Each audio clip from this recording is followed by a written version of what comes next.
So for my book report, I'm covering Bad End Night, Insane Party. Now this series was originally a song series by Hitoshi Zukupi and Yama. It was later adapted into a 3-book manga series by Tsubata Nozaki. The story revolves around young villager Miku, who's accepted to play the leading lady in Burlette's lost play, Crazy Night. That's a big deal, especially seeing that if you mess up anything in a burlesque play, it's speculated that you'll be cursed forever. She joins a popular acting troupe consisting of 7 other people, and I will introduce them all. Len and Rin in the play are the doll twins, a pair of twins the host had inherited from his grandfather. In real life, Len is a popular celebrity and constantly has girls and boys after him. Rin is a sweet and innocent little girl who loves to sneak cats inside of her purse. We next meet Meg, one of the more recent members of the troupe. She's an energetic lass who plays the maid in the play.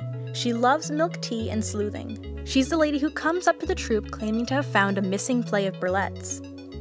We meet May, who's the drunk hostess. She's quite lazy and spends most of her time in the play with Meg, chatting over tea. She abhors the idea of alcohol going to waste.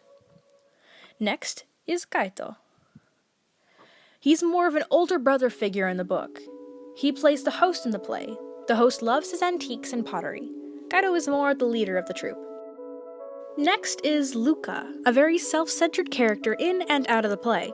She believes herself to be a queen almost and is very demanding. She is a nice character and I found her quite enjoyable.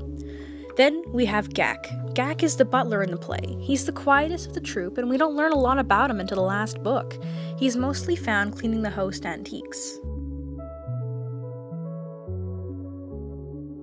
On the night of their performance, and in the middle of the part of the play where the party happens, Miku spins and says her line, "I wish this night could last forever," and hits the grandfather clock with her hand, shattering the face of it. Everyone stops. This wasn't on script. But then Len quickly picks her up with saying, well, you wanted it to last forever. I guess the clock obliged. And the play continues as normal. It was a great performance.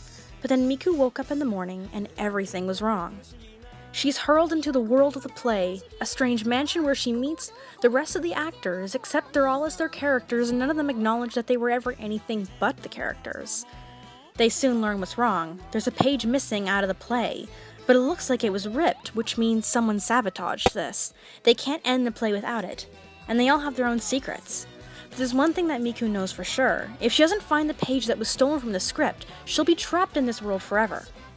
We soon learn that this night has repeated for years, all having different endings as they search for the right one. Some variations are that the girl hides out the entire night and finds a room full of coffins. Another is where she falls down the stairs and dies. Another is where she goes insane and kills everyone and then herself. Another is where she is accidentally killed with an antique knife pierces her.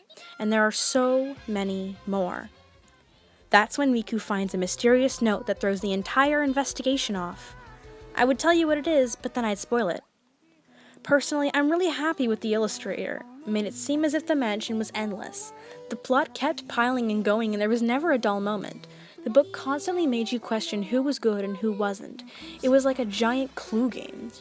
The conflict was more man versus circumstances, but that's up for debate depending on who you ask. Thank you so much for listening. I hope you enjoyed my report on Bad End Night. And if you have the time, listen to the series or read the books. You definitely won't regret it. Thanks again.